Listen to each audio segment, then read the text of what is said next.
Merci de votre résistance sur le 3xW.canalk.ch et sur Radio Avolete. Dans quelques instants, notre hommage à l'illustre disparu. Radio Avolete, l'esprit patriotique. Pater noster, qui es in celis, sanctificetur nomen tuum. Radio Avolete rend un vibrant hommage à Monseigneur Philippe Fanoko Boudreau. Comme beaucoup de Togolais tant dans la diaspora comme au Togo, c'est avec une grande consternation que nous avons appris la mort à l'exil de Monseigneur Philippe Fanoko Boudreau. Oh, un grand arbre est tombé. Veni, vidi, vici. Je suis venu, j'ai vu, j'ai vaincu. Monseigneur Philippe Fanoko Boudreau, archevêque métropolitain de Lomé, tu es vraiment venu, tu as vraiment vu, tu as vraiment vaincu.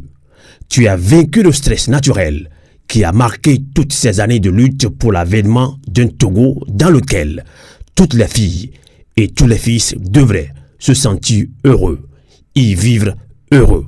Advenia regnum tuum, fiat voluntas tua, sicut in cielo et in terra. Monseigneur Philippe Fanoko Boudreau, tu as consacré le reste de tes souffles à travers ton engagement personnel et cette énergie débordante que tu as injectée dans la lutte pour un état de droit au Togo. Tes parcours ecclésiastiques et études de haut niveau sont très connus.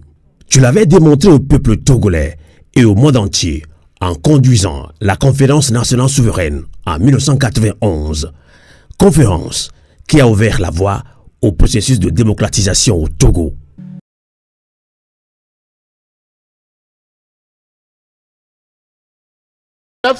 En 1789, le célèbre orateur révolutionnaire Mirabeau a déclaré au cours d'une réunion des États généraux, je cite, « Nous sommes réunis ici par la volonté du peuple. Nous n'en sortirons que par la force de la baïonnette. »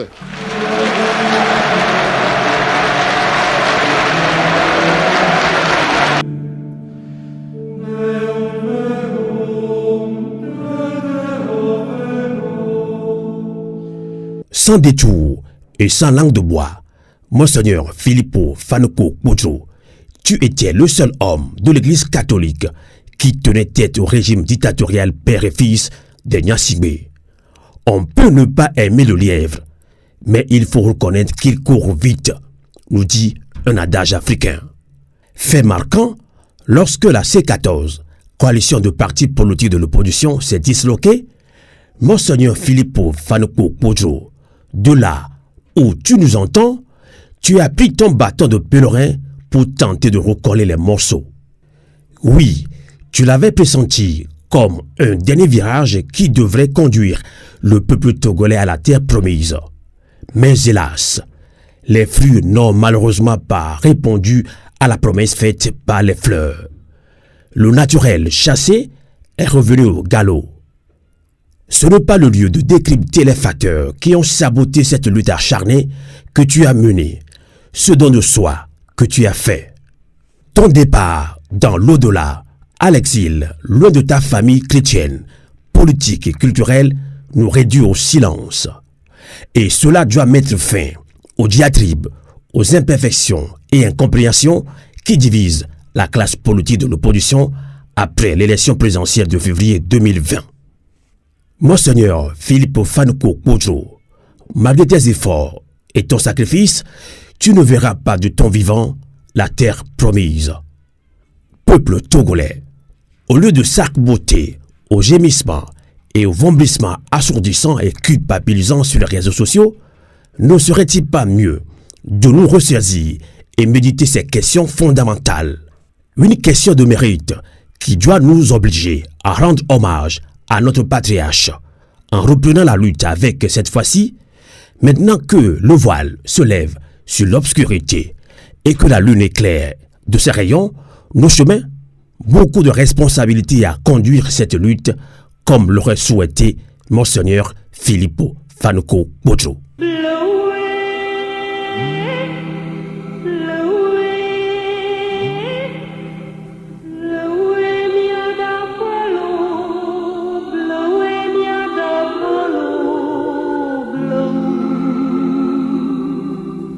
Monseigneur Bojo, Monseigneur Bojo, Monseigneur Bojo, 3 fois de suite, nous t'avons appelé. Un silence si pesant plane en lieu et place de ta voix qui jadis répondait à chaque instant de la vie que tu as passée ici-bas, te faisait appel à l'appel du peuple togolais captif, meurtri. Monseigneur Filippo Fanuko Bojo, tu as préféré répondre les yeux fermés, le souffle de vie coupé, abandonnant l'enveloppe physique dans laquelle ton esprit et ton âme ont séjourné 93 années durant à l'appel de ton Créateur. Nous ne pouvons que nous plonger dans les pleurs, les ressentis, les remords, les regrets. Prélat dans tout le lot, tu es l'un des rares serviteurs qui a compris que le rôle de prêtre ne peut en aucun cas se dissocier de celui d'un citoyen politiquement engagé pour sauver un peuple en captivité.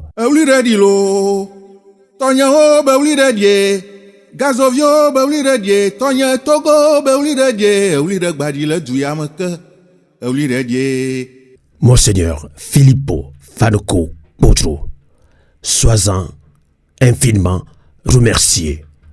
Nous ne t'oublierons jamais. Sur le seuil de sa maison, notre Père Céleste t'attend.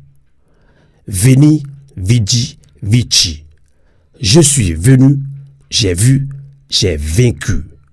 Oui, Monseigneur Filippo Fanuko Bojo, tu as vaincu. Repose en paix à la droite de ton Créateur.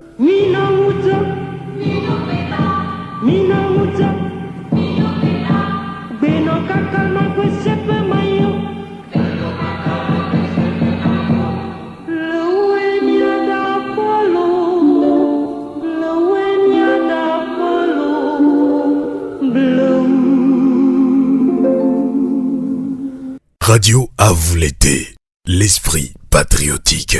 Merci de votre résistance sur Radio Canal K, sur Radio à vous l'été. Et bienvenue encore une fois dans cette émission spéciale en hommage à l'illustre disparu, Monseigneur Filippo Fanuko Bojo. Et pour en parler, pour rendre un vibrant hommage mérité à notre patriarche, Monseigneur Filippo Fanuko Bojo, plusieurs personnalités de la diaspora, comme au pays, sont dans cette émission spéciale. On accueille d'abord ici, même en Suisse, Père Florent Koumako. Bonsoir. Bonsoir, cher Thierry. Bonsoir à tous les invités, chers compatriotes. Bonsoir. Alors vous, je dirais que dans cette émission, je suis très content d'avoir une personnalité de l'Église catholique. Vous êtes père catholique ici en Suisse. Je me plais d'ailleurs, vous êtes aussi déjà venu au studio de radio à vous l'été. Je rappelle que vous avez aussi écrit un pamphlet pour nous situer sur ton rêve sur le Togo. Donc vous êtes bien placé aussi pour nous parler de comment vous avez connu Monseigneur Filippo Fanuko Bojo, Père Florent Koumako. Oui, merci, cher Sylvain. Avant tout propos, je voudrais une fois saluer tous nos compatriotes, nos auditeurs et auditrices de Radio à vous l'été. Nous sommes au début de l'année et bien que nous soyons dans la tristesse à cause du rappel à Dieu de son excellent Monseigneur Filippo Fanuko Bojo, je voudrais quand même demander que Dieu puisse accompagner notre peuple et surtout que nous ayons une bonne santé et que le désir de paix, de justice, de vérité, le désir de vivre ensemble prospère pour notre peuple puisse connaître des avancées. Tels sont mes vœux. Avant donc de me pencher sur ce sujet qui nous rassemble. Alors, comment j'ai connu Monseigneur Kpodro? À vrai dire, je ne peux pas dire que j'ai eu une relation particulière avec Monseigneur Kpodro, l'ancien archevêque de Lomé. Pourtant, je le connais, surtout en tant que séminariste. Les moments où nous avons été plus proches, ce sont les moments de célébration où il venait au séminaire pour célébrer certains événements ou parfois pour nous rencontrer et discuter avec nous. Ce sont ces occasions qui m'ont permis de le connaître, mais aussi de par l'histoire de notre pays, je peux dire quand même que j'ai une connaissance, je dirais, globale de sa personnalité, de qui il était, de ce qui faisait ses préoccupations. De ce point de vue-là, oui, j'ai une certaine connaissance de Monseigneur. D'accord. Je sais, l'émotion elle est vive. La tristesse a gagné le cœur du peuple togolais. Un silence, c'est fort. Alors on va aller tout au long de cette émission spéciale, hein, rendre hommage à l'Église disparue, son Excellence Monseigneur Philippe Fanuko Kpodro, le grand patriarche, comme on le dit en Afrique. Les morts ne sont jamais morts. Un grand arbre est tombé. Alors Ben Jagba, vous êtes membre influent de la DMK dynamique Monseigneur Kpodro. Vous avez aussi appris la nouvelle, la triste nouvelle. Hein? D'abord, quelle est votre réaction, Ben Jagba? Bonsoir Sylvain, Amos, et bonsoir à tous les auditeurs et auditrices. Oui, en effet, la semaine nous a tous remués avec la mort du patriarche, son Excellence Monseigneur Kpodro. Avant tout, permettez-moi de m'incliner devant la mémoire de ce grand arbre baobab qui nous a quittés. Oui, comme le prédécesseur l'a dit, j'ai connu Monseigneur Kpodro dans les années 91. On finissait le lycée. Et donc, vu son poids dans les troubles politiques au Togo dans ces années, c'est de là que j'ai connu la personnalité de l'Église disparue. Et aussi, vous n'êtes pas sans savoir qu'il a pesé de son poids sur les élections, ou bien sur l'élection du 22 février 2020 au Togo, dans l'histoire politique de notre pays, et ce qui l'a conduit d'ailleurs en exil. Je l'ai connu. J'ai eu à échanger avec lui à plusieurs reprises. Et notre tout dernier échange datait du mois d'octobre, quand ma maman est morte au pays et il m'avait appelé pour me souhaiter les condoléances. C'est la dernière fois que j'ai parlé avec lui vis-à-vis. Il y avait eu de petits remous au sein de la dynamique, au sein de notre péripétie vers les quêtes ou bien les solutions nécessaires pour balancer les choses. C'est-à-dire, vous n'êtes pas sans savoir que la personne qui a gagné les élections a été obligée d'être en exil. Ceux qui aussi avaient, je veux dire, ces moments politiques ont conduit aussi le patriarche et son assistant pour aller au Ghana, ensuite en Suède. Et de la Suède, nous savons tous tout ce qui se passait sur les réseaux sociaux ou bien se passe sur les réseaux sociaux ces derniers temps. Mais malheureusement, la mort d'un élu de son rang ne devait pas être annoncée sur les réseaux. C'est tout ce que je pourrais dire pour l'heure. Merci. D'accord. Alors, on va aller maintenant à Lomé au Togo. Professeur David Ekwe-Dossé, vous êtes le premier porte-parole du Front citoyen Togo Debout et également un des responsables de Tournons la page. section Togo. Alors, Monseigneur Poudrou nous a quittés. Est-ce qu'à un moment donné de votre vie, est-ce que vous pensez vraiment que Monseigneur Poudrou pouvait mourir très loin du pays, aller en exil? Professeur David Kwedose. Merci Sylvain Amos. Je voudrais avant tout saluer mes co-débatteurs qui sont sur l'antenne aujourd'hui. Saluer également tous les auditeurs et toutes les auditrices de Radio Aboulété, Radio Canal K Aboulété, et présenter mes sincères condoléances à la famille de Monseigneur Philippe Poudrou. Je crois que ce sont des moments extrêmement difficiles pour la famille et je pense que le peuple togolais est dans le recueillement pour soutenir cette famille et l'aider à passer ce cap difficile.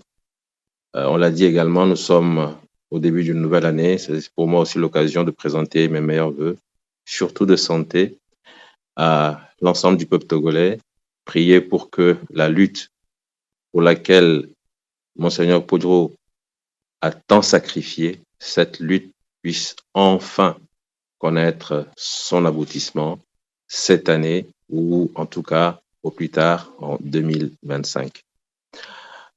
Effectivement, Monseigneur Poudrou, je crois que nous sommes tous d'accord pour reconnaître qu'il incarne le courage de l'engagement parce que en tant que personnalité de notre pays, il a marqué l'histoire de la lutte à des époques diverses en s'engageant véritablement autour des personnes qui veulent le changement, en s'engageant véritablement au nom du peuple togolais, en s'engageant véritablement pour que la démocratie puisse être une réalité dans notre pays. Fort de cet engagement, il n'a pas hésité, alors qu'il était très âgé, à s'engager pour sa dernière bataille. Sa dernière bataille, je crois qu'elle a été difficile, elle a été complexe, et en dépit de son âge, en dépit des répercussions de son âge sur son état physique, il n'a pas hésité encore une fois à s'engager une dernière fois. Et cet engagement l'a conduit à un moment donné à devoir traverser les frontières du Togo pour se retrouver au Ghana, je crois au Bénin également, et enfin en Europe, où malheureusement il a tiré sa révérence sans avoir eu la chance de voir l'aboutissement de la lutte, cette lutte pour laquelle il a tant donné. Est-ce que nous aurions pensé qu'il aurait fini en exil? Je crois que c'est le bon Dieu qui connaît le destin de chacun. Mon souhait aurait été que son engagement, son investissement pour la lutte puisse permettre justement au peuple togolais de voir cette lutte aboutir de son vivant. Mais Dieu en a décidé autrement. Et je pense qu'en tant qu'être humain, nous ne pouvons que accepter et prier le bon Dieu pour que son âme repose en paix. Prier le bon Dieu pour qu'il l'accueille à ses côtés au paradis. Prier le bon Dieu pour que ses investissements ne soient pas vains. C'est un homme, il n'a pas été parfait, comme tout être humain, mais je pense qu'on peut retenir que c'est quelqu'un qui a eu véritablement le courage de l'engagement. C'est quelqu'un qui a aimé la nation togolaise. Cela lui a valu beaucoup de sacrifices, beaucoup de décisions, beaucoup d'engagement. Et mon souhait, c'est que tout ce qu'il a fait en vue d'aider le peuple togolais à atteindre ses aspirations légitimes en termes de démocratie, que tout cela puisse porter des fruits et Et voilà, c'est ce que je peux dire pour le moment concernant le décès de Monseigneur Kodjo. D'accord. En tout cas, on va revenir vers vous dans quelques minutes. Vous l'avez côtoyé. Monseigneur Kodjo a tenté de vous rassembler, vous, partis politiques et société civile. On va voir si vous pouvez nous faire ce témoignage-là. Comment est-ce que ce grand-papa a tenté de réunir autour de lui l'opposition, la société civile, pour que le Togo se réveille, pour que le Togo soit un pays libre et prospère. Alors, on va maintenant au Canada pour accueillir Nyama Sadi Lorsonelou, qui est leader panafricain, des responsables de la plateforme Pyramide qui lutte pour la souveraineté des peuples africains, notamment au Togo. Alors, Nyama Sadi Lorsonelou, la tristesse, on la vit maintenant. L'émotion est vive. Moi, personnellement, je n'ai jamais imaginé que Monseigneur Kodjo pouvait mourir à l'exil. Jamais. Mais comme l'a dit tout à l'heure, professeur Dossé, Dieu seul sait. Alors, quelle est votre réaction quand vous avez appris le départ de notre patriarche Monseigneur Kodjo, Nyamasa Lorsonelou? Je voudrais tout d'abord m'incliner devant la mémoire de l'illustre disparu, Monseigneur Philippe Fanoko Kodjo. Je pense que c'est une perte, une grande perte pour le Togo, pour les chrétiens, pour la communauté catholique et pour tous les hommes de foi et de bonne volonté. Mais vous savez, pour les chrétiens, si le grain de blé ne tombe en terre et ne meurt, il ne peut porter de fruits. Et le fait que le Christ est mort et ressuscité, c'est donc l'espoir pour tous les chrétiens que la mort ne signifie pas la fin, mais plutôt une vie, une résurrection, une osmose avec, je dirais, l'élan christique de résurrection et d'aller vers l'éternité auprès du Dieu le Père. Je voudrais aussi dire que en tant qu'Africain, et comme l'a dit Biago Diop, les morts ne sont pas morts, ils sont dans l'air qui bouge, dans l'arbre qui frémit, dans les eaux, dans la case, les morts ne sont pas morts.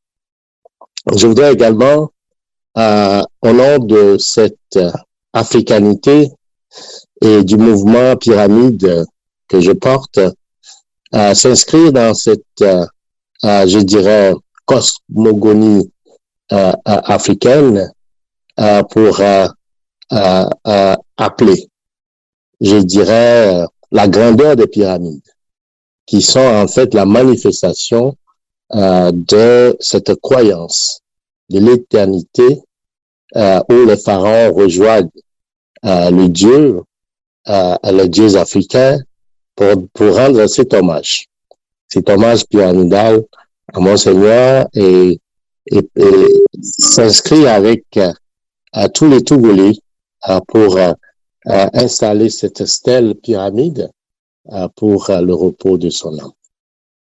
Amos, la mort, dans sa volonté, dans sa démarche altière, la faux à la main, a arraché à notre affection le patriarche, Monseigneur Fanoko Kodjo. Je pense que tout le peuple togolais, dans une communion, dans un recueillement et aussi dans une façon de faire le bilan, peut tirer des leçons de sa vie pour continuer ce combat, car nous estimons qu'il a combattu le bon combat. Monseigneur Kodjo, c'est aussi, je dirais, des séquences de sa vie, et là on pourrait rapidement convoquer l'historicité pour comprendre un peu le message qu'il nous laisse. On sait que sa vie est intimement liée à des moments importants de l'histoire du Togo. Il a été ordonné en 1959, à la veille de l'indépendance, en tout cas proclamée du Togo en 1960.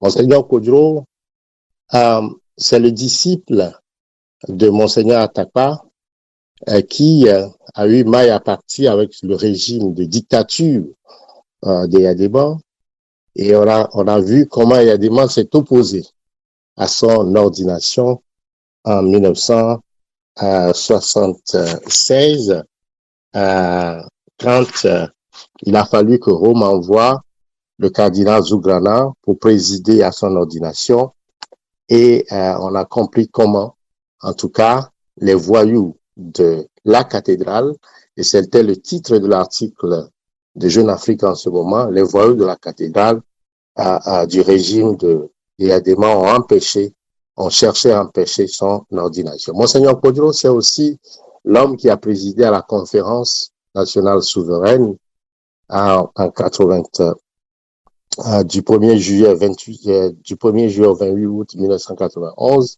et nous savons le rôle que cette conférence a joué dans la démocratisation, en tout cas le début de la démocratisation du Togo. Monseigneur Kodjo, c'est aussi le président du ACR, et c'est le ACR qui a, je dirais, travaillé à l'adoption, à la confection et à l'adoption de la Constitution de 1992. Monseigneur Kodjo, enfin, c'est 2020, c'est la DMK et aussi la volonté de ce prélat de voir le changement au Togo. Je pense qu'il nous laisse, comme l'a dit le professeur tout à l'heure, un acte de courage, de détermination, d'engagement, mais aussi de sacrifice pour le bien commun. Je pense que c'est ce que nous devons retenir de lui et ensemble apprendre de ce grand personnage pour aller de l'avant dans une forme de détermination. On ne peut pas accepter que, étant donné que le peuple togolais est en lutte pour sa libération, que les leaders togolais, que ce soit religieux, politiques, économiques, militaires, intellectuels, ne puissent pas s'engager avec ce peuple dans son élan de libération et choisir plutôt de se taire ou choisir de pouvoir jouer à l'équilibrisme alors que ce peuple souffre. Ces leaders doivent prendre parole, doivent utiliser leur position pour faire avancer la cause de libération du Togo. Amos, je terminerai pour dire ce jour important qui est le 13 janvier, l'assassinat du président Sylvanus Olympio, on ne pourrait qu'établir un lien. Tout à fait. Et on espère que Monseigneur Kodjo rencontrera Sylvanus Olympio et ensemble, puisque nous savons que les morts ne sont pas morts, ces deux leaders accorderont leur énergie pour donner la force nécessaire au peuple togolais de se libérer de ce régime. Ça fait 61 ans que Sylvanus Olympio, qui portait cette indépendance, cette souveraineté, cette libération du peuple togolais, a été assassiné et à sa place. Et donc, on a mis un régime de terreur militaro-monarchiste qui continue jusqu'à ce jour et aussi pour lequel Monseigneur Kodjo s'est battu jusqu'à son dernier souffle. D'accord. Le combat continue et ensemble, je pense que les Togolais doivent se donner la main pour enfin se libérer de ce régime de dictature. Je ne peux que m'incliner devant la mémoire de Sylvanus Olympio, de tous ceux qui sont tombés pour que le Togo soit libre, indépendante et que les Togolais puissent vivre pleinement dans un plein épanouissement. En tout cas, merci beaucoup, T. Nyama Sadi. Lorsque vous avez rappelé tout à l'heure un parcours très édifiant de l'Église disparue, son Excellence Monseigneur Philippe Fanuko Bodjo, courage, abnégation, détermination, sans langue de bois, beaucoup de Togolais ne l'ont plus. Monseigneur Bodjo nous a appris l'audace, engagement, et le professeur de c'est aussi la relevé tout à l'heure. Alors, docteur Richard Tinjo, vous êtes vice-président de DSA, vous étiez aussi membre de la C14, justement, vous avez aussi connu Monseigneur Kodjo, tout comme beaucoup de Togolais d'ailleurs, hein, même si on l'a jamais croisé, le nom de Monseigneur Kodjo, quand ce nous résonne, ça nous donne de la détermination, le courage.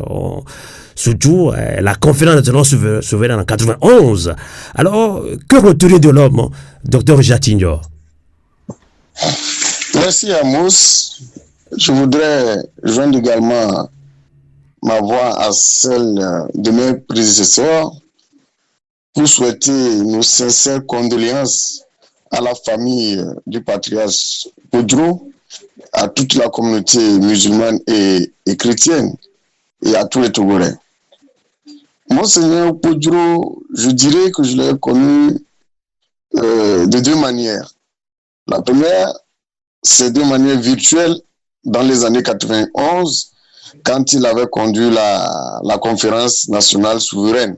Nous étions à l'époque très très petits, mais nous suivions cette conférence-là à travers la télévision, aux côtés de notre papa, qui nous disait comment le pays fonctionnait, pourquoi il fallait cette conférence. Et donc, il nous a tellement marqué par cet engagement-là.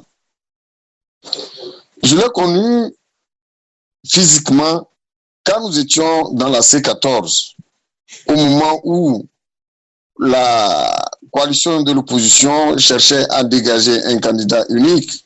Bon, bien avant le candidat unique, quand la C14 s'est éclatée, voilà, quand la C14 s'était éclatée, nous lui avons fait appel pour qu'il puisse intervenir dans l'unification de la C14 afin que la lutte continue. C'est là que je l'ai connu. Et il m'a marqué par son sens d'humilité. Son sens d'humilité. Je n'ai jamais vu un grand homme agir ainsi. Lors des consultations des partis politiques, il s'est déplacé personnellement pour nous rencontrer à la maison avec l'honorable Targon, histoire de nous écouter, de voir qu'est-ce qui nous va passer de l'opposition, nous n'arrivons pas à nous entendre. Et ensuite, qu'est-ce que nous pensons, qu'est-ce que nous proposons pour l'unification de cette opposition. Il nous a aussi rencontrés avec les autres pères de la coalition C14 à Mandaoumé pour écouter ce qui n'allait pas. Il m'a tellement marqué par la manière de discuter. Il a un langage de vérité. Quand c'est I, il dit c'est I. Quand c'est O, il dit c'est O. Ce langage de vérité m'a tellement marqué. Cet homme est une légende pour le Togo. Je considère qu'il est tombé les armes à la main pour la libération du peuple togolais. Nous avons vu la manière dont il a subi. Toute sa vie a été un combat. Au-delà de la vie chrétienne qu'il mène, il a pris la décision de se battre pour la libération de ce peuple togolais face à cette dictature cinquantenaire. Il a subi. Nous avons appris la manière dont il avait été traité en lui demandant même de regarder le soleil. Il est parti en exil, il est revenu, il a continué le combat. Il ne s'est pas désarmé. Aujourd'hui, c'est une perte pour la nation togolaise. Que ce soit même pour le régime en face, ou que ce soit pour le citoyen ou l'opposition, c'est une perte pour la nation. Monseigneur Kodjo serait dans ce pays qu'il verrait réellement le changement qu'il a tant souhaité voir. Malheureusement, il s'est retrouvé à l'exil. Monseigneur Kodjo est comparable, on pourra même le comparer, on pourra comparer sa vie à la vie de Jésus, qui s'est donné pour la libération des âmes. Il s'est donné à fond, corps et âme. Dommage que cet homme est mort en exil. Et c'est regrettable que les fils et filles, la plupart des fils et filles de ce pays, à cause de la politique, se retrouvent en exil, qui ne peuvent plus rentrer et parfois finissent leur jour en exil. C'est regrettable.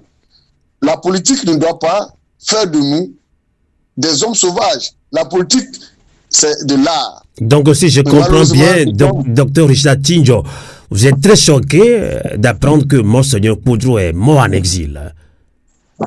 Si, très choqué, comme la plupart de ceux qui ont mené le bon combat dans ce pays et qui n'ont pas eu l'occasion de rentrer pour finir leur jour sur la terre de nos aïeux. C'est regrettable. C'est regrettable. Quoi qu'on dise, Monseigneur Poudro a mené le bon combat jusqu'à son dernier jour. Et nous ne pouvons que retenir cet engagement, cette détermination. Et c'est un appel qu'il lance à tous les citoyens de participer à la vie de la nation, de ne plus se cacher. Tout ce qui ne va pas, Monseigneur Poudro l'a dit. Aujourd'hui, il n'est pas là. C'est à nous de continuer le combat qu'il a entamé et qui malheureusement n'a pas pu finir. Il nous délègue le flambeau du combat pour que nous puissions continuer.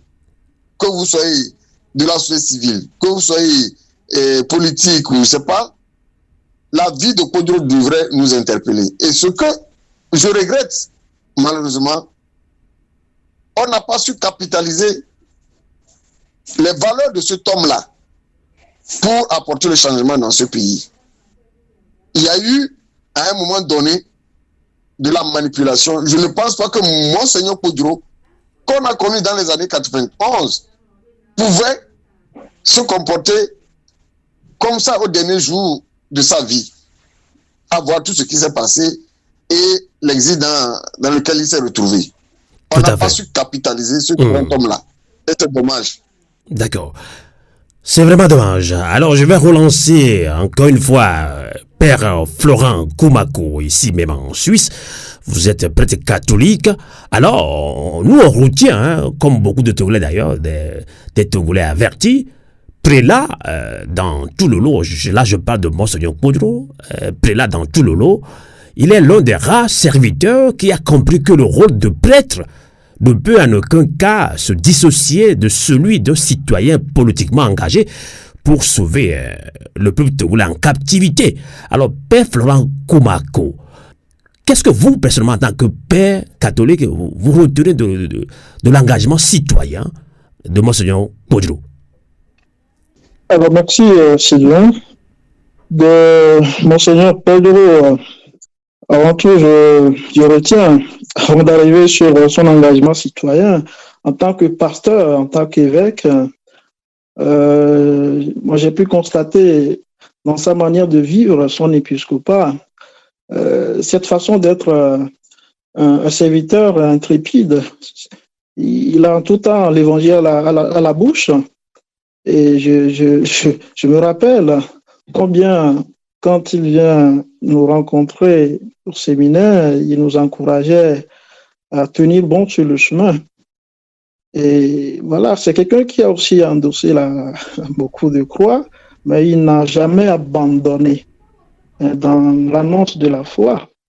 Et je pense que c'est dans la fidélité donc au Christ qui est venu libérer les hommes, qu'il est venu comme libérateur. Et donc, libérer spirituellement, mais aussi libérer les hommes du point de vue, je dirais, physique, dans leurs conditions humaines.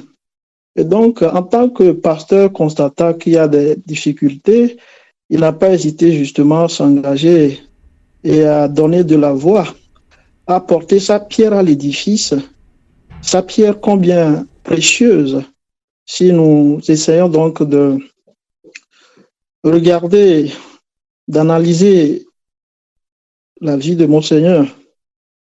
Et je crois que pour moi, c'est quelqu'un qui nous inspire, qui nous fait comprendre que dans la dynamique même de l'enseignement de l'Église, que le chrétien ou le prêtre ou le pasteur ne saurait être indifférent vis-à-vis de ce qui se passe dans la société.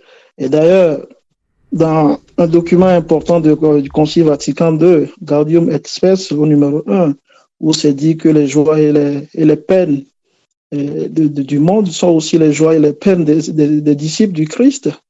Autrement dit, si nous appartenons à un peuple, ce qui se passe au niveau du peuple, cela nous concerne aussi.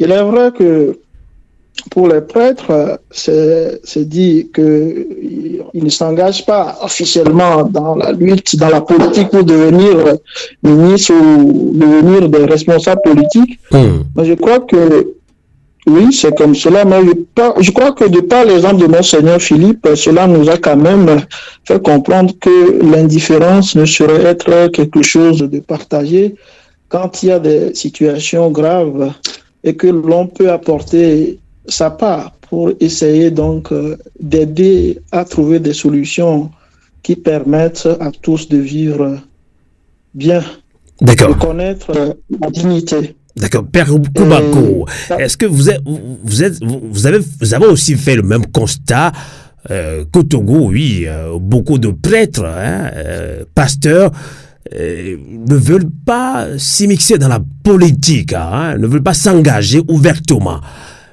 Mais Monseigneur Kpodjou, paix à son âme, on lui doit ça. Lui n'a jamais eu peur de faire de la politique, directement. Bon, il faut reconnaître que d'abord la mission pour le prêtre, sa mission première n'est pas justement de s'engager dans la politique, mais je pense qu'il y a deux manières de faire la politique. La politique en tant que gestion des affaires de la cité, ça c'est une chose qui n'est pas du domaine vraiment du prêtre qui doit s'engager pour ça, pour devenir ce que je viens de dire, un responsable politique des partis et autres, non. Mais la politique en tant qu'intérêt aux questions de la cité, là je pense que il y a de quoi ce que tout prêtre ou pasteur ou responsable religieux puisse quand même avoir de l'intérêt pour cela. Parce que ce qui se passe dans la cité nous impacte tous. Tout à fait. Ça, c'est la vérité. Je ne vous coupe pas, Père Florent Koubako. Je pense que c'est ce qui a fait que vous avez aussi, et ça vous a motivé de sortir ce petit pamphlet intitulé « Mon rêve pour ma patrie ». C'est vous qui l'avez écrit. Évidemment. Évidemment, parce que mon pays, c'est vrai que je ne suis pas au Togo actuellement, mais les situations m'interpellent aussi. Je considère que en tant que prêtre, je suis avant tout citoyen, je viens de quelque part, je suis né quelque part, j'ai grandi. Donc, avant de devenir prêtre, le fait d'être prêtre ne fait pas que je ne suis plus togolais. Et donc, les préoccupations de mon pays, ça me tient à cœur. Si le Togo va bien, si tout est prospère, on est heureux au Togo, je serai heureux aussi. Vous ne pouvez pas comprendre ou bien imaginer combien, même comme prêtre, c'est un peu la même chose pour d'autres compatriotes qui sont à l'extérieur. Le fait que tout n'est pas rose au Togo, combien c'est pas toujours facile. On endosse les coups, même en silence. Tout à fait. Ça interpelle. Ça interpelle. Donc l'engagement de Monseigneur Kpodjou vous a tellement marqué. Oui, moi j'ai de l'admiration pour Monseigneur Kpodjou, d'abord de par sa personnalité en tant qu'évêque. J'ai été marqué d'ailleurs par son éloquence, sa manière de prêcher et de dire les choses quand il faut les dire. Moi, j'ai été dans l'admiration pour lui, je l'admire encore pour cela. Et aussi, je pense qu'il a su tenir aussi les deux bouts pour nous faire comprendre que la foi nous engage aussi justement pour le royaume, mais aussi pour construire la cité d'ici-bas. Et donc, pour moi, c'est quelqu'un que j'ai beaucoup admiré. Et moi, quand je vois sa vie et son combat, je me suis dit qu'en termes d'hommage, il y a deux passages bibliques qui, pour moi, résument en quelque sorte ce que j'ai pu connaître de sa vie. Et vous me permettrez donc de les citer. Le premier passage, c'est ceci, c'est de 1 Corinthiens 15, verset 10, qui dit « Ce que je suis, je le suis par la grâce de Dieu, et sa grâce venant en moi n'a pas été stérile. Je me suis donné de la peine plus que tous les autres. À vrai dire, ce n'est pas moi, c'est la grâce de Dieu avec moi. » Ça, c'est Saint Paul qui parle. Mais cela parle si fort dans la vie de Monseigneur. Parce que je me rappelle que dans le siège de ses 50 ans d'ordination, il était venu à une célébration au séminaire et puis il nous racontait un peu sa vie. Et puis il disait que lui, lorsqu'il a été ordonné comme prêtre, à cause de la fragilité de sa santé, il est parti auprès de la statue de la Vierge Marie et puis il a prié en demandant à la Vierge Marie de faire en sorte que le Seigneur lui accorde seulement 5 ans de vie comme prêtre. Et puis ça suffit parce que il ne croyait pas vivre longtemps. Alors après, il me disait qu'il est parti raconter cela aussi à son directeur spirituel, qu'il a sermonné en lui disant, mais c'est pas possible, tu ne dois pas faire cela. Et lui, il a demandé 5 ans, et voilà, le Seigneur l'a multiplié par 10. C'est ce qu'il nous disait. Et ça fait 50 ans qu'il est toujours là, il a fêté ses 50 ans d'ordination sacerdotale. Et ça, c'est la grâce de Dieu Tout à qui fait. était à l'œuvre dans sa vie.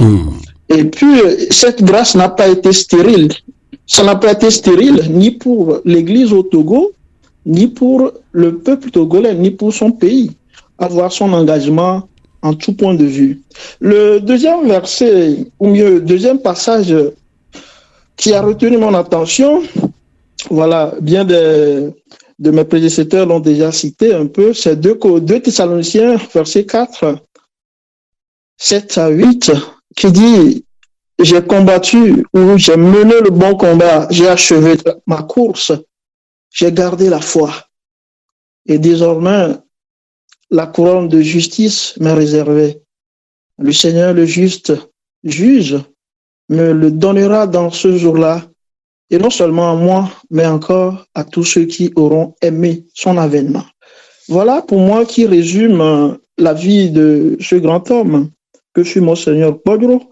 Et ce qui fait que moi, à l'annonce de son décès, c'est vrai que je ne suis pas pris de tristesse personnellement, mais je suis plutôt plongé dans la méditation et la réflexion par rapport à qui il était et à ce qu'il nous laisse comme héritage. Voilà un peu Tout à ce fait. que je peux encore dire. Père Florent, témoignage très poignant. Alors, je vais relancer maintenant Ben Djaba depuis les États-Unis. Je rappelle tantôt que vous êtes un membre influent de la DMK Dynamique.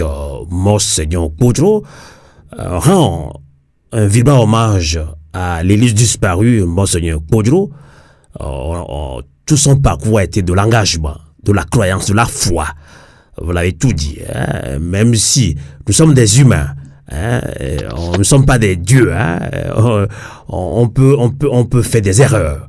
Alors, Ben Djaba, fait marquant hein, de son histoire, hein, on parle de Monseigneur Kpodro, c'est justement lorsque la C14 coalition de partis politiques d'opposition s'est disloquée, Monseigneur Kpodro, justement de là où il nous entend, hein, il a pris son bâton de pèlerin pour tenter de recoller les morceaux. Dr Richard Tigno l'a dit tout à l'heure. Il a pressenti comme un dernier virage qui devrait conduire le peuple togolais à la terre promise. Hélas, les fruits n'ont malheureusement pas répondu à la promesse faite par les fleurs.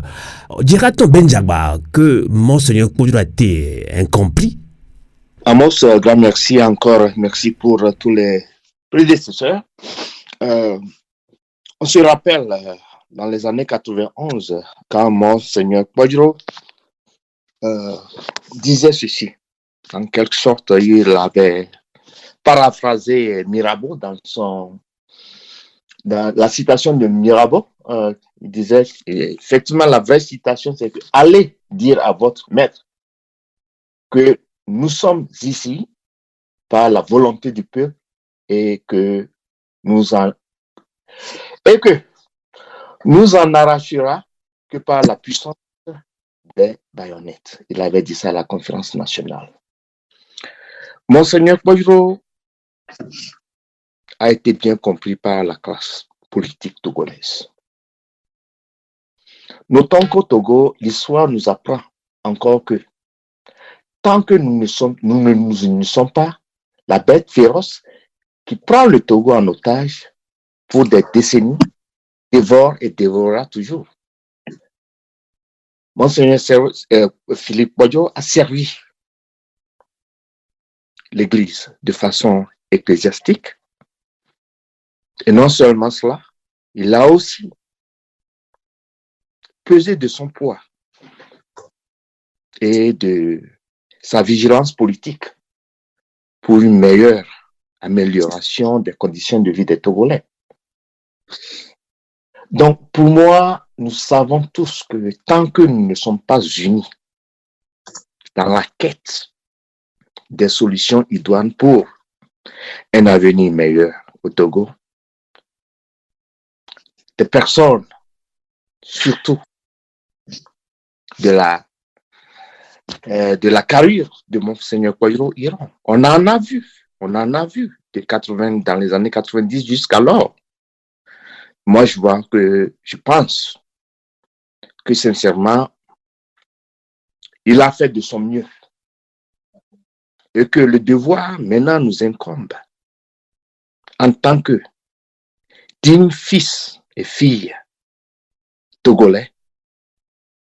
Nous avons le besoin ultime de chercher à l'unisson les voies et moyens nécessaires pour mettre le Togo sur les bons rails. Aujourd'hui, nous sommes nombreux qui sommes aujourd'hui à la diaspora, qui ne pouvons plus rentrer. Et je l'ai dit tout à l'heure. En octobre dernier, quand ma maman est décédée, il m'avait appelé. Et il m'avait souhaité les condoléances. Et il m'a dit, mon fils, on doit rentrer au Togo et j'irai sur la tombe de ta maman plutôt, et prier sur sa tombe. Tout ce que nous faisons sur terre, seul Dieu est témoin. Et Romains 14, verset 8 le dit. Car si nous vivons pour le Seigneur. Si nous mourons au Seigneur.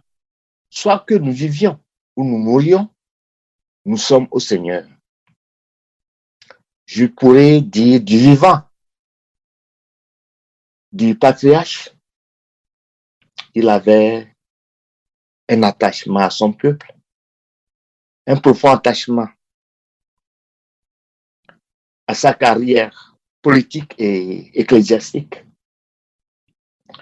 Donc, il a servi son peuple avec amour, foi et patriotisme. Il a servi son peuple avec la Bible dans la main. Donc, je pourrais dire que Monseigneur Kouadio, aujourd'hui, reste une icône, un grand héros. Et permettez-moi de dire que nous commençons l'histoire des grands hommes. Et précisément, la célébration de ce grand homme qui vient de nous quitter. Il a été un visionnaire qui s'en est allé, la Bible dans ses mains, la vérité dans les lèvres et notamment l'amour pour son peuple dans son cœur. Donc, au peuple togolais aujourd'hui, je pense que nous avons tous compris. Monseigneur Kouadio n'est pas incompris, il a été bien compris.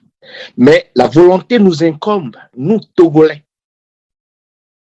de revoir nos carnets et d'échanger entre nous et aussi d'enlever cette veste qui pour longtemps ne nous amène nulle part. L'ego que nous avons en nous ne nous amène nulle part. Les élections du 22 février 2020, on sait la personne qui a gagné l'élection. Qu'est-ce qui nous empêchait de nous unir autour de ce candidat qui a battu fort pour le bien commun à nous tous? Beaucoup sont ceux qui sont aujourd'hui incarcérés à la prison. Jean-Paul Oumol et d'autres personnes. Monsieur Dimon, toutes ces personnes aujourd'hui sont en prison. Si le régime RPT UNIR qui aujourd'hui se fait la pluie ou le beau temps dans le Sahel pour dire qu'il est le médiateur le plus aguerri et n'est pas incapable de pouvoir résoudre les problèmes internes au Togo et qui se fait le grand savant dans le Sahel. Moi, je dis, tant que nous, Togolais, nous ne nous unissons pas, nous y serons toujours. Moi, je suis à la diaspora, comme vous l'avez dit. Depuis des décennies, je suis bloqué. Je suis ici. Et je ne peux pas rentrer chez moi. C'est dommage. En tout cas, merci Ben Djagbar. je vais voir avec le professeur David Ekwe-Dossé en ligne depuis Lomé. On va en même temps conclure cette émission spéciale en hommage à l'île disparue. Un grand arbre est tombé, un grand arbre est tombé au milieu de ce petit village au Togo qui veut que de l'unité, la prospérité, la souveraineté. Alors, professeur David Ekwe-Dossé, pour un témoignage, je sais que vous étiez là quand Monseigneur Koudro vous a rassemblé, vous de la société civile de partis politiques de l'opposition, Dr Richard Tinjo l'a évoqué tout à l'heure. Alors, quelle était sa position vis-à-vis de ce qu'on peut appeler l'union du peuple togolais, puisqu'il vous a parlé face à face, ce n'est pas au téléphone, professeur Dossé, et en même temps, on va conclure avec vous. Effectivement, je crois que nous sommes tous d'accord sur le fait que du haut de sa stature, le patriarche a toujours eu le courage de l'engagement et du combat. Il a fait face au régime de Gnassingbé Eyadema, ce qui n'était pas chose facile. Il a véritablement vécu l'engagement social de l'Église. Il l'a démontré aux côtés du peuple à différentes époques de notre histoire. Je pense que Tché l'a suffisamment rappelé. Et je me souviens, avant de venir à cette rencontre que vous avez évoquée, je me souviens d'une discussion que j'avais eue avec son assistant au CHU. Il était passé, je pense que ça devait être probablement, si je ne me trompe, au début de l'année 2019. Et je lui disais, je l'ai dit en Mina, et Doc et Monseigneur Koudroula, on a mis un, pas un ami. Bon, je continue en français. Je lui disais donc que le véritable travail que Monseigneur Kodjo fera pour le peuple togolais est encore devant lui. Il faut tout faire pour préserver cet homme illustre. Parce que je suis convaincu que un jour, sa mission, ce sera d'être devant et d'avoir toutes les forces vives alignées derrière lui pour l'ultime combat. C'est le message que j'avais passé à son assistant et je pense que ce message, malheureusement, n'a pas été compris, n'a pas été retenu. Et je crois que monsieur Richard Tindio a évoqué quelque chose, c'est que lors du débat, malheureusement, nous n'avons pas su capitaliser sur l'énergie, sur la foi, sur l'amour de cet homme pour son pays, pour sa nation. Il nous a réunis, c'est vrai, à un moment donné, parce que il voulait, comme moi je l'avais souhaité, que nous puissions tous nous aligner afin que ces forces vives unies puissent permettre d'obtenir l'aboutissement de la lutte. Mais je crois qu'il faut le reconnaître.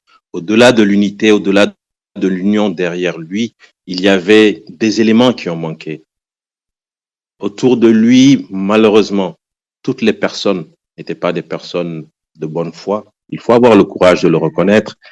Toutes les personnes n'avaient pas cette vision pour l'intérêt supérieur de la nation et cela a fait que cela a beaucoup perverti sa lutte.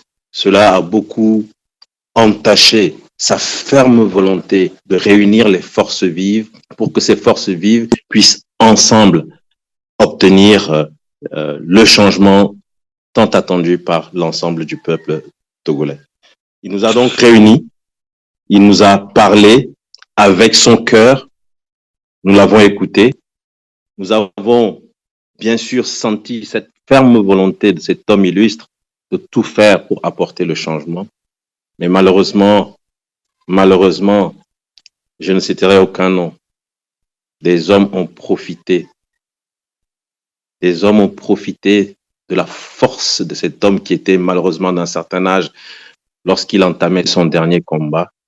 Et cela a conduit à cette situation que nous vivons aujourd'hui. Mais je voudrais vraiment reconnaître et ne retenir de cet homme que son engagement, son courage, sa détermination, sa foi, son amour pour le peuple togolais. Il nous l'a démontré tout au long de sa vie, où il n'a pas hésité à sacrifier, il n'a pas hésité à investir il n'a pas hésité à donner de sa personne pour que le changement arrive.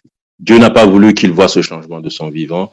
J'espère simplement que son héritage va prospérer et que nous qui sommes encore là, nous allons cette fois-ci, dans le langage de la vérité, continuer la lutte pour que les forces vives puissent se réunir et faire le bon combat, obtenir l'aboutissement de ce combat. Et je pense que c'est le meilleur moyen pour honorer la mémoire de Monseigneur Kodjo. Je vous remercie.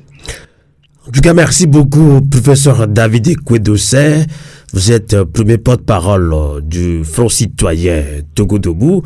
Vous êtes aussi responsable de TLP, tournant la page section Togo, et également responsable de GMC, un grand mouvement citoyen. Merci d'avoir participé à cette émission spéciale en hommage à Monseigneur Philippe Fanuko Kodjo. La lutte doit continuer. Merci beaucoup. Alors, Thie Nyamasadi et Lossonelou, vous avez évoqué tout au long de cette émission spéciale le parcours est très édifiant de Monseigneur Philippe Fanuko Kodjo. Il s'en est allé, paix à son âme. Alors, quel enseignement retenir de la mort en exil de Monseigneur Philippe Fanuko Kodjo et comment relancer cette mobilisation selon vous après son décès? Il me semble, Amos, que Monseigneur, le patriarche, nous laisse un exemple d'homme de conviction, d'homme intègre, capable de sacrifice et d'amour pour le berger qu'il est, pour ses brebis. Un homme de conviction est aussi un homme qui va au bout aussi de sa conviction. Monseigneur Kodjo a cette faiblesse de ne pas être un homme politique. Et c'est ça qui a été peut-être là où le bas a blessé. Puisque si nous regrettons tous, je dirais, la fin de Monseigneur Kodjo, en tout cas en exil, c'est aussi la faute des hommes politiques, de la classe politique. Puisque Monseigneur Kodjo, à chaque fois qu'il est intervenu dans la politique togolaise, c'est sur invitation des hommes politiques, comme le cas de la conférence nationale ou encore quand la C14 s'est éclatée. C'est les hommes politiques qui sont allés vers lui pour solliciter son appui, pour reconstruire les morceaux. Étant donné qu'il n'est pas un homme politique, les hommes politiques ont profité de je dirais, de sa conviction, de son engagement et ont manipulé l'homme d'une certaine façon. Et je le dis tout simplement parce que par expérience personnelle, après analyse de la situation qui prévalait quand la C14 s'est éclatée et que je voyais déjà je dirais, toutes les stratégies, les manœuvres qui se préparaient, j'ai appelé Monseigneur Kodjo et je lui ai parlé. Je lui ai dit que le chemin qu'il prenait allait nous amener dans le mur et que je lui proposais. Et je l'ai dit aussi après sur radio, je crois que c'est dans la FM avec Dadede, je lui ai proposé d'être lui-même le candidat qui allait rassembler le peuple togolais pour cette bataille finale. Puisque nous savions qu'il était très âgé et que s'il prenait le pouvoir, c'est justement pour le remettre. Comme si les enfants d'un même pays se battaient pour le pouvoir. En tout cas, comme on était enfant, on se bat pour le ballon. Le patriarche prend le ballon, calme le jeu et remet le ballon en jeu. Et puisque vous avez remarqué que oui, au sein de l'opposition, il y a tout le monde qui veut être président. Et personne ne veut lâcher prise.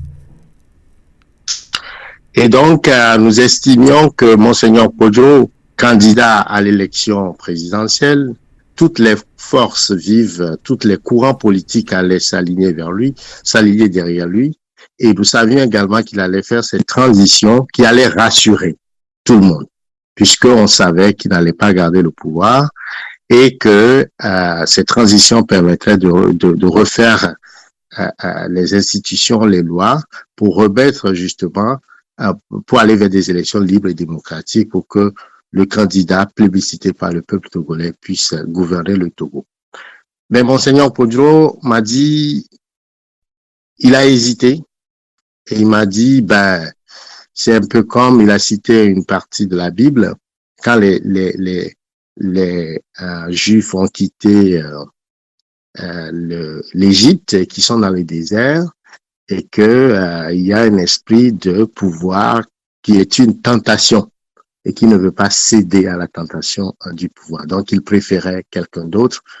Cette personne, le choix qu'il a porté, a été un choix qui a divisé beaucoup plus qu'à unir les Togolais. Et le schéma qui a été présenté est un schéma qui n'était pas tout à fait, je dirais, qui ne portait pas cet enjeu d'union autour justement de la démarche qui devait suivre la proclamation des résultats. Alors, je pense que Monseigneur Podjo aurait pu faire les choses autrement. Et s'il avait fait autrement, peut-être que nous aurions pu renverser cette dictature. Mais toujours est-il que la croix qu'il a portée, cette croix, en réalité, au-delà des accusations ou des critiques les uns aux autres, ce que les Togolais doivent savoir, c'est que fondamentalement, le problème que nous avons, c'est le problème de la violence. C'est cette violence qui s'est manifestée le 13 janvier 1963 et qui a continué par ce régime de terreur où il y a plus de 10 000 Togolais qui ont été assassinés. Cette violence qui s'est manifestée après la prise du pouvoir de Fonia Sipé, plus de 1000 morts, cette violence aussi qui fait en sorte qu'il y a plus de 120 Togolais aujourd'hui dans les prisons, cette violence qui fait que les Togolais sont forcés à être à l'extérieur aujourd'hui et que ceux qui sont à l'intérieur difficilement font un repas principal par jour et qui sont soumis à la souffrance, à toutes sortes de répression et de vie difficile. C'est de ça qu'il s'agit. Et donc, cette croix, Monseigneur Podjo l'a portée à tout point de vue, au niveau de l'exil, au niveau justement aussi de cette capacité à incarner la souffrance du peuple. Et c'est là où on interpelle tous les leaders politiques religieux.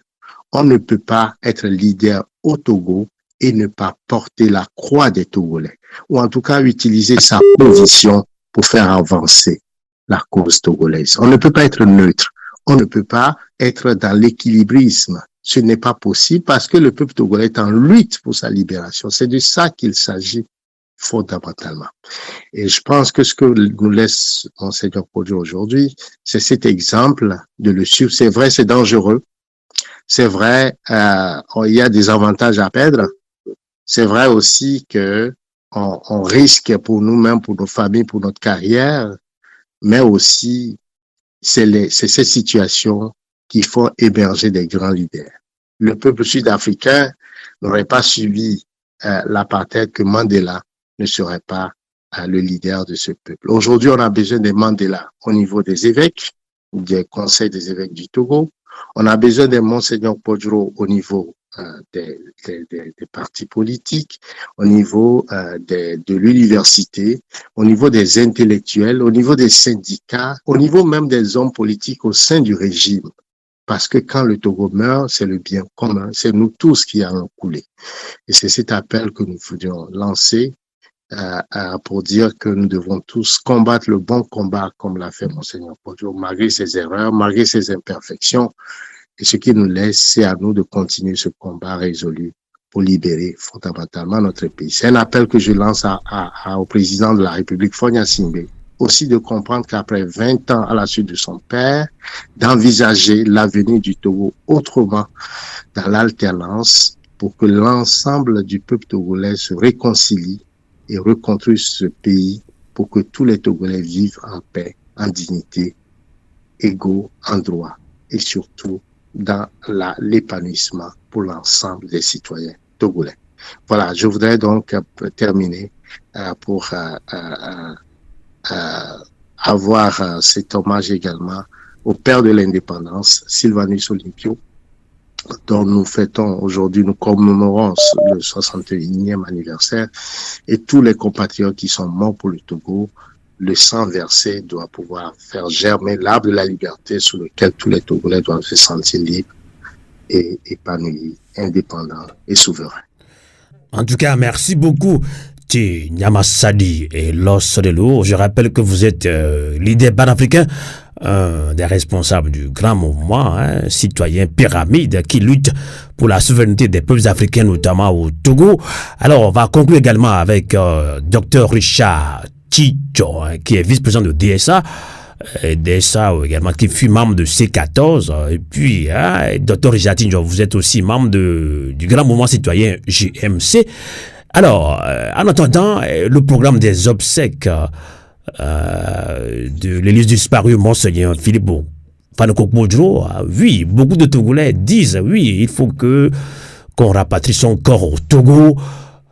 Toute une polémique autour de ça. On va voir ce que pense Ben Djagba de la DMK quand même. Alors, quel obsèque pour Monseigneur Kpodjo? Que direz-vous pour conclure cette émission spéciale en hommage à l'église disparue? Dr Richard. Ok, merci Amos. Je crois que l'hommage mérité doit être rendu au patriarche Kpodjo pour le bon combat qu'il a mené pour ce pays-là. Il ne menait pas ce combat-là pour lui-même, ni pour sa famille, mais pour tous les citoyens togolais épris de justice. Même ceux qui sont même au pouvoir, ce combat-là les concernait. Et je crois que si on ne rapatrie pas le corps de Monseigneur Kpodjo et l'enterrer dignement au pays, ça serait un aveu de l'échec du régime. Le régime doit tout faire pour amener ce corps-là. Mais s'ils ne le font pas, vous voyez comment les Togolais vont se sentir. Ça veut dire que c'est le régime même qui encourage les exils, qui maintient les hommes en exil et qui ne voudrait pas que les fils reviennent dans leur propre pays. Et du coup, la construction du pays va poser un problème. Donc, il va falloir que tous les acteurs, que ce soit acteurs politiques de la société civile, que nous fassions tout pour que le corps de l'église disparue revienne au pays. Parce qu'il a marqué son territoire. Il a fait ce qu'il devait faire. Son combat qu'il a mené, c'est indirectement aussi un appel pour tout citoyen togolais et plus de justice à s'engager véritablement dans la lutte. Il ne faudrait pas qu'on attende que les mains tombent du ciel. C'est à nous de nous battre pour que le pays soit reconstruit. Donc, docteur Jacques, vous souhaitez que ces obsèques se fassent au Togo, qu'on rapatrie son corps au Togo.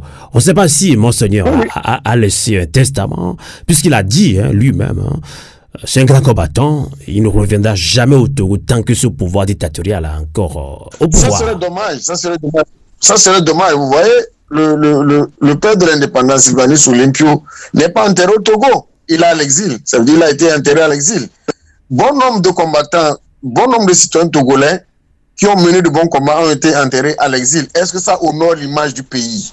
Monseigneur Kpodjo a donné la conférence nationale même qu'il a dirigée est une marque de patriotisme qu'on doit pouvoir honorer. Le laisser à l'exil, c'est vrai. Peut-être qu'il a dit qu'il ne veut pas revenir. Mais c'est à nous de saisir l'opportunité pour trouver un moyen de cesser cette manière de faire en amenant les fils en exil et que ces personnes-là meurent avec un regret. Ça ne serait pas très bien. Ce que je me rappelle, quand Kpodjo, on l'a rencontré et qu'il nous parlait même de la candidature unique, je lui disais, ce candidat de Saint-Esprit-là, Monseigneur, n'allez pas parce que cela va diviser davantage l'opposition. Et je me rappelle à l'époque, son assistant me disait, ah non, pourquoi? Oui, il y a des gens des gens comme le professeur l'a dit, qui ont profité de la sincérité de Monseigneur pour plomber cette lutte-là. Et dommage pour le peuple togolais qu'on n'a pas pu saisir cette opportunité pour relancer la bonne lutte. Aujourd'hui, là, à l'exil, qui était en train de traquer Monseigneur? Monseigneur devait faire même plus mal au régime en étant dans le pays qu'en étant à l'exil. Il serait mort au Togo, que cela donnerait encore plus donnerait plus de courage aux citoyens de continuer le combat. Docteur Richard Tinjo, est-ce que vous reconnaissez quand même que nous sommes face à un régime très violent quand même au Togo? Si. Ce régime-là est violent, tout le monde le reconnaît. Et le régime même sait qu'il est violent. Ce n'est pas à nous de le dire. Tous ceux qui sont partis à l'exil. En tout cas, ce régime a poussé Monseigneur Kodjo directement ou indirectement à l'exil. Ça, il faut qu'on le dise sans langue de bois. Directement ou indirectement, ce régime a poussé notre patriarche à l'exil.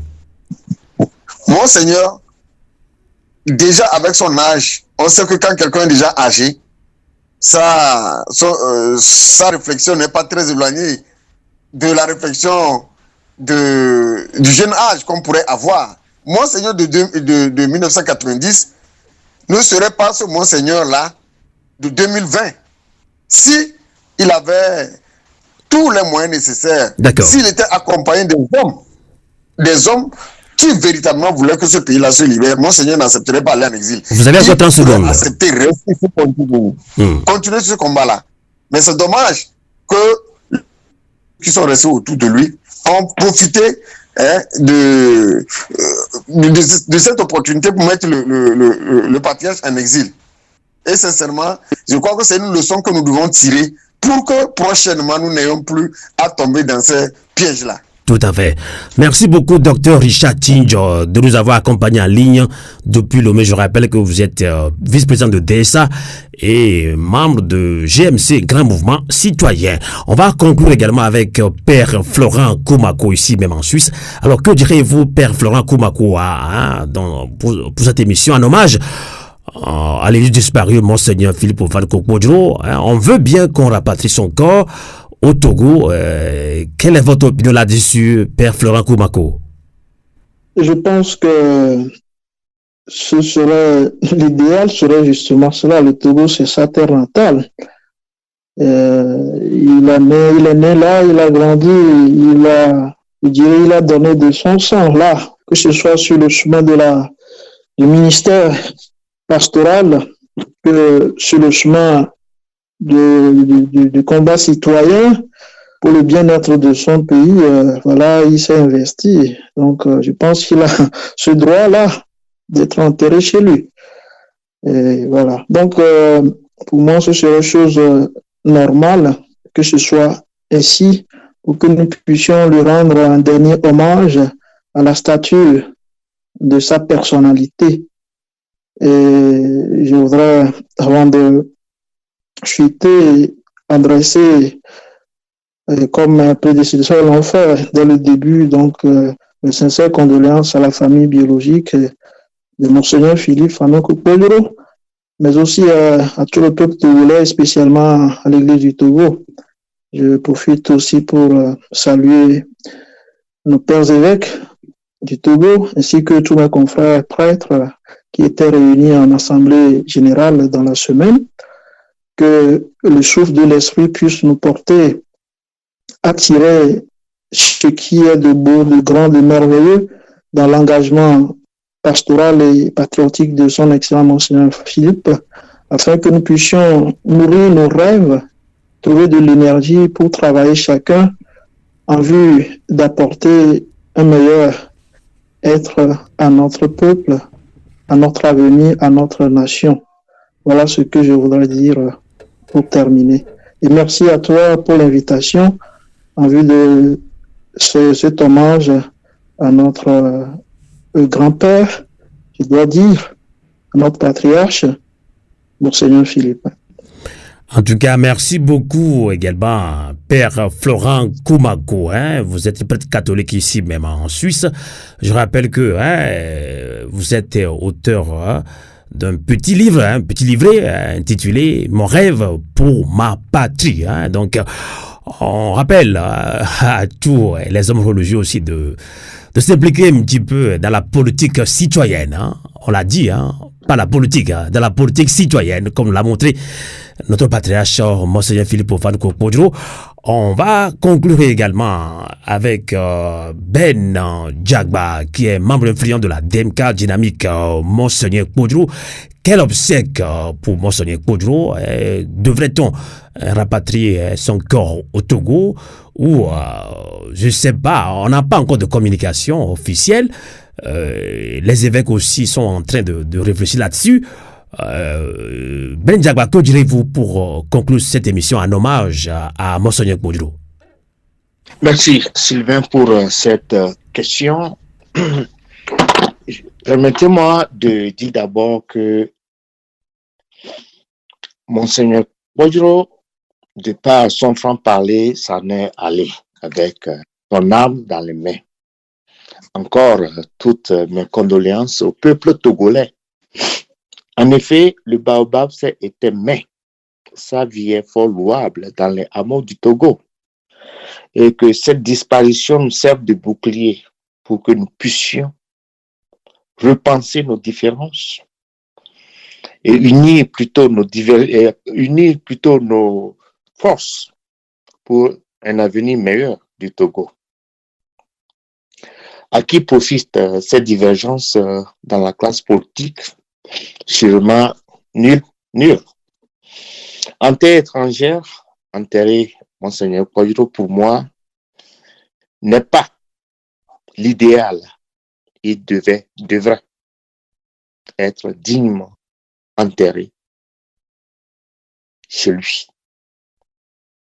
A-t-il laissé un testament? Il est trop tôt de savoir cela. L'idéal pour moi, c'est de pouvoir faire en sorte que les obsèques soient faits au pays et que son corps puisse être dignement enterré sur sa terre natale. Et je tiens aujourd'hui à nous dire que nos divergences sur les réseaux sociaux, nos manières de salir l'image de cette illustre personnalité ne nous honore point. Et que, à ce moment actuel. En tout cas, tout Togolais conscient, on ne veut pas insulter qui que ce soit ici, hein. Franchement, parlons sa langue de bois. Tout Togolais conscient doit comprendre que c'est la fin des invectives. Si ça continue, c'est comme si entre guillemets nous sommes des fous. Voilà. Le grand baobab est allé. Oui. Il est en paix. Continuons ce combat, quand même. On n'insulte personne. On ne sait pas qui sont derrière ces réseaux sociaux, franchement. Nous, au niveau de Radio à Volonté, on est en colère. Si ces invectives continuent, après ce départ du grand patriarche, nous ne sommes pas des fous. Prenons conscience, peuple togolais. Allez-y. Donc, effectivement, merci pour ces ajouts, Amos. Donc, nous avons l'impérieux devoir, camarades togolais, amis des internautes, de mieux faire la politique. Et donc, lui, s'en est allé aujourd'hui. Que nous réserve demain dans nos recherches ou bien dans les recherches des solutions idoines pour un meilleur lendemain au Togo. Donc, à nous, maintenant, de nous ressaisir. Et au peuple, au grand peuple Akoso, toutes mes condoléances, et au peuple togolais, toutes mes condoléances. Le souhait serait que Monseigneur Philippe Fanuko Podro soit dignement enterré sur sa terre natale. Je nous remercie. Merci également Ben Djagba. Je rappelle, vous êtes un membre influent de la DMK Dynamique Monseigneur Podro. Chers amis auditrices, auditeurs de Canal K de Radio à Volonté, ainsi prend fin cette émission en hommage à l'illustre disparu Monseigneur Podro. Merci de l'avoir suivi. Dans quelques instants, la deuxième partie en langue mina, une des langues locales du Togo. Hommage à toi, grand homme, Monseigneur Philippe Fanuko Podro. Sur le seuil de sa maison, notre Père Céleste t'attend. Veni, vidi vici. Je suis venu. J'ai vu, j'ai vaincu. Et oui, Monseigneur Philippe Fanoko Podro, tu as vécu, tu as vaincu. Repose en paix à la droite de ton Créateur. Novio a volonté. Kokule, Tetenta. Radio a volonté. La voix de la résistance du peuple togolais.